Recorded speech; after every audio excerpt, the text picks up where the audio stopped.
So we want a piece of ice for world protection, and they won't give it. We've never asked for anything else, and we could have kept that piece of land, and we didn't. So they have a choice. You can say yes, and we will be very appreciative, or you can say no, and we will remember. I have tremendous respect for both the people of Greenland and the people of Denmark, tremendous respect.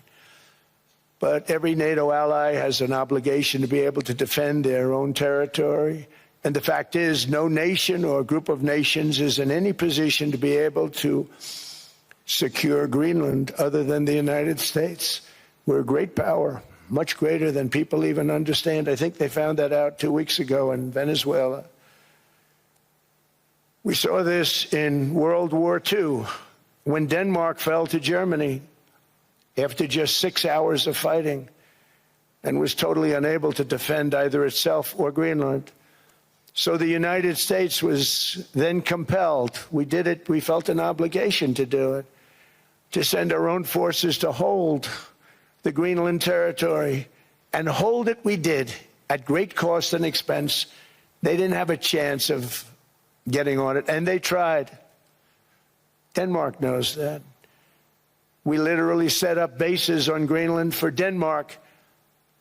We fought for Denmark. We weren't fighting for anyone else. We were fighting to save it for Denmark.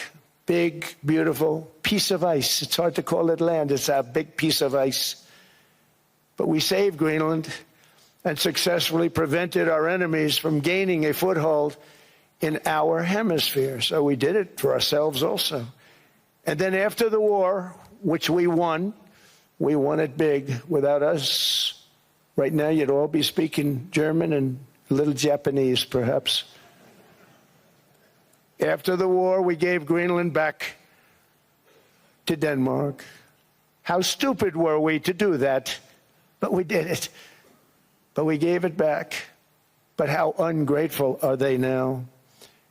So now our country and the world face much greater risks than it did ever before because of missiles, because of nuclear, because of weapons of warfare that I can't even talk about. 2 weeks ago, they saw weapons that nobody ever heard of. They weren't able to fire one shot at us. They said, what happened? Everything was discombobulated. They said, we've got them in our sights. Press the trigger, and nothing happened. No anti-aircraft missiles went up. There was one that went up about 30 feet and crashed down right next to the people that sent it. They said, what the hell is going on? Those defensive systems were made by Russia and by China. So they're going to go back to the drawing boards, I guess. Greenland is a vast, almost entirely uninhabited and undeveloped territory. It's sitting undefended in a key strategic location between the United States, Russia, and China. That's exactly where it is, right smack in the middle. Wasn't important nearly when we gave it back. You know, when we gave it back, it wasn't the same as it is now. It's not important for any other reason, you know, everyone talks about the minerals. There's so many places. There's no rare earth, no such thing as rare earth. There's rare processing, but there's so much rare earth. And this, to get to this rare earth, you got to go through hundreds of feet of ice. That's not the reason we need it. We need it for strategic national security and international security. This enormous unsecured island is actually part of North America, on the northern frontier of the Western Hemisphere. That's our territory.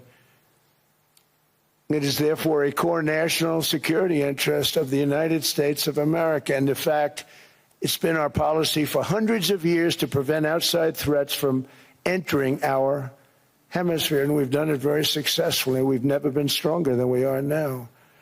That's why American presidents have sought to purchase Greenland for nearly 2 centuries. If you like this video, then like, share, and subscribe to Mirror Now.